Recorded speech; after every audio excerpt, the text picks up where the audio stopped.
ओम परम तत्वाय नारायणाय गुरुभ्यो नमः। भाइयों बहनों, छोटों और बड़ों को मेरा प्रणाम और छोटों और भाइयों को मेरा जय श्री राम। श्री राम जय राम जय जय राम। मेरे साथ आप सब लोग बोलिए श्री राम जय राम जय जय राम। श्री राम जय राम जय जय राम। भाइयों बहनों, जब भी कोई मुसीबत आती है तो लोग ज्योतिषियों के चक्कर लगाते लगाते अपनी चप्पल घिस देते हैं। ज्योतिषी कोई पत्थर या उपाय बता देता है और आप उस पर विश्वास करके उस पत्थर को खरीद लेते हैं। फिर उसके बताए हुए टोने टुटके को भी करने लगते हैं और फिर आपको लगता है कि आपकी समस्या समाप्त हो जाएगी। आपकी समस्या कितनी समाप्त होती है ये तो केवल आपको मालूम है। आप केवल और केवल राम नाम की शरण में चले जाएं, फिर मुसीबत अपना रास्ता बदल देगी। कष्ट को कष्ट लग जाएगा, जीवन कैसे बदल जाएगा आपको पता भी नहीं चलेगा और सिर्फ राम नाम के जप से ही आपके जीवन में परिवर्तन आने लगेगा।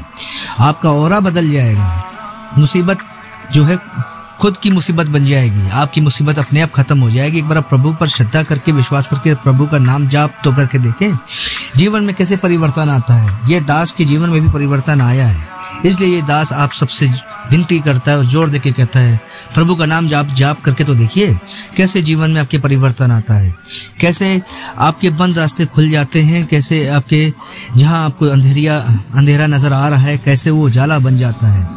कैसी भी कोई भी समस्या हो, आप प्रभु का नाम जप के देखिए, आपकी वाणी में कैसा बदलाव आएगा, आपके वातावरण में, आपके ओरे में इतना परिवर्तन आ जाएगा कि आपकी जो निगेटिवनेस है वो खत्म हो जाएगी, पॉजिटिवनेस में आ जाएगी। आज की सत्य कथा इसी के ऊपर ही है, रघुवीर जी की, जो कि दिल्ली के निवासी वे बताते कि राम नाम में अपार शक्ति है, जिसको मैंने महसूस किया है। कैसे मुसीबत में राम नाम ने मेरी नैया पार लगा दी। तब से अब तक मेरा पूरा भरोसा राम नाम पर ही है, उसी की सारी मेरा जीवन चल रहा है। यह दास उन्हीं की आप बीती बताने जा रहे हैं। कृपया इस चैनल को किसी ने जिसने लाइक शेयर सब्सक्राइब ना किया हो तो कर ले और कृपया करके इसको शेयर जरूर करें ताकि और लोगों पर भी ये वीडियो जाए तो उनको, जिनके रास्ते बंद हैं, जिनको मुसीबत है, उनको मुसीबत की घड़ी में उनका जवाब मिल जाए और उनको समस्या का उनका समाधान हो सके। और बेल आइकन को जरूर बजा दें ताकि मेरे से नए वीडियो आते हैं उसका नोटिफिकेशन उनको मिलता रहे सबको। और एक और विनती है कि जिसका भी अनुभव हो भगवान के प्रति, कैसे उसके भगवान की ने चमत्कार जीवन में किया, तो कृपया मेरे ईमेल आईडी में उसको भेज सकता है, तो मैं उस पर भी वीडियो बनाऊंगा। अपना मोबाइल नंबर भी मेंशन कर दे ताकि मैं उससे बात करके उसका पूरा विवरण बना सकूं और उस पर एक वीडियो बनाऊं ताकि जिनके जीवन में अंधेरा है वो आपकी प्रेरणादायक कहानी सुन के उनके जीवन में उजाला हो सके। कैसे आपने अपने जीवन में प्रभु का नाम का सहारा लेकर कैसे अपने जीवन में अंधेरा समाप्त किया, दूसरों के जीवन में वो उजाला बन सकता है। तो कृपया इसको शेयर करना बिल्कुल ना भूलें और आपका कोई भी स्मरण हो या कोई भी अनुभव हो तो कृपया मुझसे शेयर करें। आज की कथा जो है 30 वर्ष पूर्व की है। नई दिल्ली के रघुवीर जी अपनी पत्नी और अपने एक बेटे के साथ रहते थे। उनका कारोबार खुद का था जो बहुत अच्छा चल रहा था। भगवान की कृपा से उन्हें किसी की चीज की कमी न थी। उनका बेटा पोस्ट ग्रेजुएट के बाद नीट की तैयारी कर रहा था। वो पढ़ने में बहुत अच्छा था और वो चाहता था कि MBA करने के बाद विदेश में नौकरी कुछ साल करे, उसके बाद घर आकर अपने पिताजी का बिजनेस संभाले। एक दिन की बात है, जब कोचिंग से घर वो आ रहा था तो उसे चक्कर आने लगे। उसकी तबीयत खराब हो गई। उस समय उसका दोस्त उसके साथ था। जब उसने उसकी बाइक रोकने का कारण पूछा तो उसने बताया कि उसकी तबीयत कुछ खराब चल रही है, उसे चक्कर आ रहा है, उसको समझ में नहीं आ रहा है, वो करे उसका सर गोल गोल घूम रहा है, जी मचला रहा है। तो उसके मित्र ने कहा तो वो बोला कि तुम मुझे मेरे घर तक छोड़ दो। दोस्त ने उसे उसकी बाइक चला के उसके घर तक छोड़ दिया। घर पहुंचने के बाद ऐसी स्थिति में अपने बच्चे को देख के उसकी माँ ने उससे पूछा क्या हुआ बेटा, क्या तुम्हारी तबीयत खराब लग रही, क्या हुआ? तो उसने कहा कुछ नहीं माँ, चक्कर आ रहा है। तो माँ ने कहा कि तुम आराम तो करते नहीं हो, पढ़ाई के अलावा तुम दूसरा काम भी नहीं करते हो, तुम्हें सोचता है, जाओ कुछ देर आराम कर लो, सब ठीक हो जाएगा। बेटा आराम करने लगा। रात में उसने खाना भी नहीं खाया। तो पिता ने पूछा तो माँ ने सारी बात बता दी कि अगले दिन सबने माना कि तबीयत ठीक हो जाएगी। तो सब लोग रघुवीर और सब लोग सोने चले गए। सुबह जब उठे तो उसको उसकी तबीयत वैसे की उससे ज़्यादा बढ़ गई परेशानी। तब रघुवीर जी बोले चलो आज तुम्हें आप फैमिली डॉक्टर को दिखा देते हैं कि क्या परेशानी, तुम्हें आराम क्यों नहीं मिल रहा है। दोनों लोग अपने फैमिली डॉक्टर के पास गए। डॉक्टर ने पूरा चेकअप करवाने के बाद कहा कि कुछ टेस्ट करवाने पर सब पता चलेगा कि क्या हुआ है इसे। फिर उसके कई टेस्ट करवाए पर बीमारी पकड़ में आ ही नहीं रही थी। तब डॉक्टर ने कहा है इसको किसी अच्छे अस्पताल में भर्ती कराएं ताकि देखा जाए इसको क्या समस्या है, क्या बन रहा है इसके, जो इसको आराम क्यों नहीं मिल रहा है। तो रघुवीर जी ने वहाँ के एक बड़े अस्पताल में अपने बच्चे को एडमिट करवा दिया। फिर हॉस्पिटल में उसके कुछ और भी टेस्ट करवाए गए। टेस्ट रिपोर्ट आने के बाद डॉक्टर ने बताया कि आपके बेटे को ब्लड कैंसर है।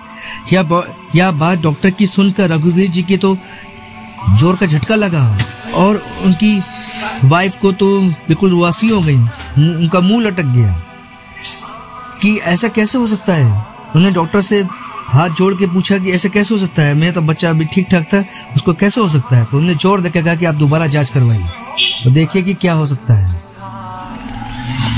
और बोले कि मेरा तो एक ही लड़का है, कृपया दोबारा जांच करवाएं। ये खबर सुनकर उनकी पत्नी का बहुत बुरा हाल हो गया था। डॉक्टर ने रघुवीर जी के कहने पर दोबारा जांच करवाई। दोबारा जांच करवाने के बाद डॉक्टर ने बोला इसको तो ब्लड कैंसर ही है और वो भी 3rd स्टेज का है। आप इसका इलाज मुंबई के एक बड़े अस्पताल में करवाएं या यहाँ बस की बात नहीं है, ये इसको वहीं पे एडमिट करवाएं। इनकी यह बात सुनकर उनकी पत्नी का रो कर बुरा हाल हो गया था। उन्हें डॉक्टर साहब से पैर पकड़ लिए और प्रार्थना करने लगे दोनों पति पत्नी कि मेरा एक ही तो लड़का है, जितना पैसा लगे आप लगवा लीजिए, लेकिन मेरे बच्चे को ठीक कर दीजिए। लेकिन ये तो डॉक्टर के बस की बात नहीं थी, क्योंकि अब तो ये बात डॉक्टर के बस के निकल चुकी थी। अब तो सिर्फ प्रभु का ही सहारा था। जी हाँ, सिर्फ प्रभु का ही सहारा था। रघुवीर जी लड़के को लेके घर आ गए। उसी बीच रघुवीर जी के एक प्रिय मित्र थे, उनको पता चला कि उनके लड़के को ब्लड कैंसर है, तो वो उनसे मिलने आए। बातों ही बात में उन्होंने बताया कि भाई मेरे एक गुरुदेव हैं जो कल दिल्ली आ रहे हैं, आप एक बार उनसे मिलकर तो देखिए, शायद कोई आपको रास्ता मिल जाए। रघुवीर जी को कुछ समझ में नहीं आ रहा था, वो करे तो क्या करें। मित्र के बार बार पूछने पर उन्हें कहा कि ठीक चलो देख लेते हैं क्या हो सकता है, हम लोग गुरुदेव से मिलते हैं। मित्र ने जब लोग गुरुदेव से मिलने गए तो मित्र ने गुरुदेव को सारी बात बता दी। रघुवीर और उनकी पत्नी रोए रोए जा रही थी, उनका बुरा हाल था। जहाँ देख के गुरुदेव के मन मचल गया। उन्हें उन लोगों को बुलाया और कहा देखो, और बोले राम नाम में बड़ी शक्ति है, वह अनहोनी को भी होनी बना सकता है। तुम्हें अगर उस पर विश्वास और श्रद्धा है तो तुम इसका जाप करके देखो, इसका निरंतर जाप करो, फिर देखो तुम्हारे जीवन में क्या परिवर्तन आता है और कैसे तुम्हारे बच्चे की बीमारी छू होती है। और उन्होंने ये भी कहा इसका इलाज भी तुम करवाते रहो, पर राम नाम का सहारा मत छोड़ना, ये देखना कैसे तुम्हारे बच्चे की जल्दी तबीयत ठीक हो जाएगी। वो निरंतर जाप करते हुए रहना, इसको भूलना नहीं। उन्होंने जोर देके इससे कहा रघुवीर जी से। गुरुदेव की आज्ञा का पालन करने के लिए वे घर आ गए। उन्हें गुरुदेव के बारे में बहुत कुछ सुन रखा था, उनकी ख्याति दूर दूर तक फैली हुई थी। तो वो गुरु का आदेश मानकर प्रभु राम नाम का निरंतर जाप दोनों लोग करने लगे, भक्ति और विश्वास के साथ। 2 दिन के बाद दोनों अपने बेटे को लेकर मुंबई के एक हॉस्पिटल में आ गए। वहां उन्होंने टाटा कैंसर में उसको भर्ती करवा दिया। पति दोनों लोगों ने राम नाम का जाप छोड़ा नहीं, निरंतर प्रभु के ऊपर अपनी श्रद्धा और विश्वास बनाए रखे और निरंतर उसका जाप करते रहे। लगभग 15 दिन बाद उनके बेटे में सुधार आना शुरू हो गया। डॉक्टर ने कहा ये तो कोई चमत्कार से कम नहीं, जिसको 3rd स्टेज का कैंसर हो और उसका कैंसर कैसे ठीक हो सकता है। ये तो रघुवीर जानते थे, ये तो राम नाम की औषधि है जो उसके लिए दवा से अच्छा काम कर रही थी। करीब 1.5 माह बाद उनके बेटे कैंसर की जंग से जीत गया। वह सिर्फ राम नाम की औषधि थी जिसने ये चमत्कार करके दिखाया और उनका बेटा सकुशल ठीक हो गया। वे फिर घर आ गए। राम नाम के जप के प्रभाव से उनका बेटा जो नीट का एग्जाम की तैयारी कर रहा था वो नीट में पास हो गया और 4 साल उसने विदेश में काम किया। फिर कुछ साल के बाद वो घर आ गया। वहां पर आकर उसने अपने पिता का कारोबार संभाला। उसका दिन रात चौगुनी बिजनेस बढ़ता चला गया। फिर उसकी एक अच्छी कन्या देखकर उसका विवाह करवा दिया गया। रघुवीर जी ने बताया, उस समय के बाद हमारा राम नाम पर विश्वास और भी बढ़ गया था। हम दोनों पति पत्नी हैं, आज भी राम नाम का जाप निरंतर करते हैं और प्रभु की कोटि कोटि धन्यवाद देने में चूकते नहीं हैं। मेरा बेटा आज जो वापस आया है वो सिर्फ राम नाम के प्रताप से ही आया है। और बताने लगे कि मेरा बेटा भी राम नाम का जो चमत्कार उसने देख चुका था, उसने अपनी बीवी के साथ भी राम नाम का जप करने लगा। दोनों मिलजुल के जप करते हैं। आज हमारा परिवार बहुत खुशहाल है। कोई भी समस्या आने से पहले समस्या को समस्या लग जाती है। कैसे पता नहीं कैसे समस्या अपने आप खत्म हो जाती है, हमें तो पता भी नहीं चलता है, और हमारी समस्या अपने आप समाप्त हो जाती है। राम नाम में अपूर्व शक्ति होती है, बस केवल विश्वास और श्रद्धा भाव से करने की जरूरत होती है। भाइयों बहनों, ऐसी कोई भी चीज नहीं जो प्रभु राम ना कर सके। आप एक बार श्रद्धा और विश्वास के साथ प्रभु का नाम तो पुकारें, फिर देखें कैसे जीवन में चमत्कार होता है। फिर आप देख सकते हैं कैसे कैसे लोगों के जीवन में परिवर्तन आ रहा है। अगर आपको इस दास का वीडियो अच्छा लगा हो तो कृपया लाइक शेयर सब्सक्राइब बिल्कुल कर लें और शेयर जरूर करें, ताकि जिनके जीवन में अंधियारा है उनको मेरी प्रेरणा सत्य कथा के ऊपर जान के उनके जीवन में भी उजाला हो सके। और जिनको अपना अनुभव बताना हो, कृपया मेरा ईमेल आ रहा है, उसमें भेज दें अपना मोबाइल नंबर के साथ, और मेरे साथ सब लोग बोलें जो मेरी कहानी सत्य कथा सुन रहे हैं, तो मेरे साथ बोलें, श्री राम जय राम जय जय राम, श्री राम जय राम जय जय राम। धन्यवाद।